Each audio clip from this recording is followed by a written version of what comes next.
Best case scenario would be that we test every pregnant woman. That's the best case scenario. And like I say, the more research I do, and when you realise that this sort of thing would cost the NHS £15, you just think, why don't we do this?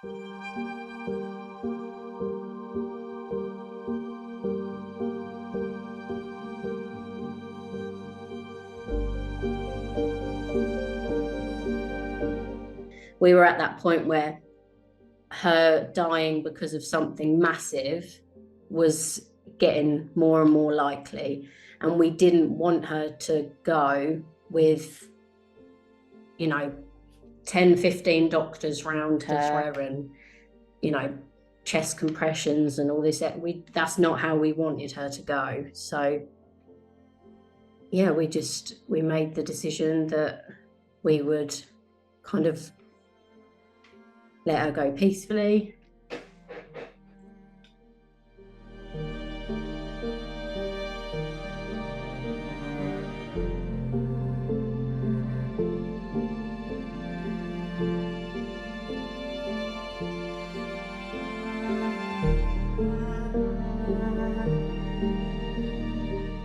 So when she was about 5 weeks old, she developed a really high temperature.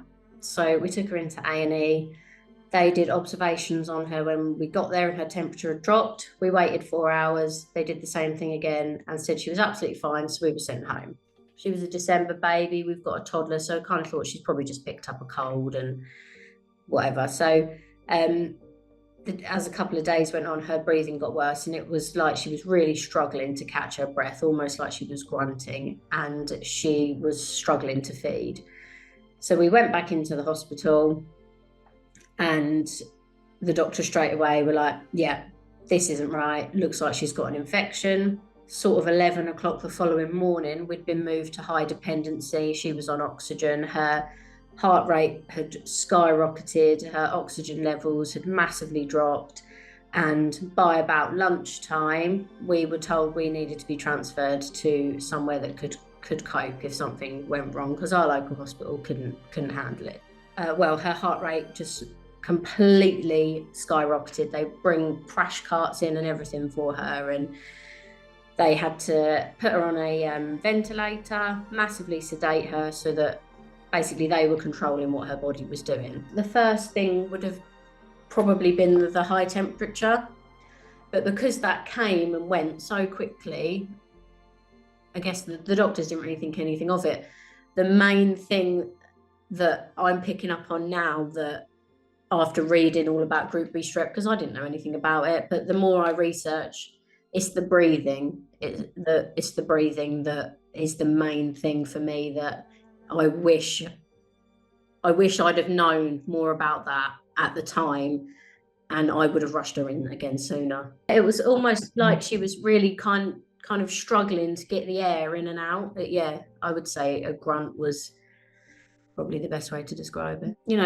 I think it's one baby every week dies, and one baby every week has life-limiting, illnesses that they're going to live with. And yeah, a lot do recover, but that's still 2 babies a week. It's not just the babies, is it? It's the whole family around them. We now have to live in this world, and it's awful. It shouldn't happen to people. If it's preventable by something so simple as a £15 swab when you're pregnant, it shouldn't be happening. In the hospital in Great Ormond Street, they couldn't believe that we weren't tested, because a lot of those doctors were from all over the world, and they test as normal procedure in the country that they were taught. When you're pregnant, you get leaflets and information about all these hundreds of thousands of different things, and you get health visitors come out and see you. Why is that not something that we're talking about? Even if the NHS don't want to pay for it, give us the option to pay for it ourselves.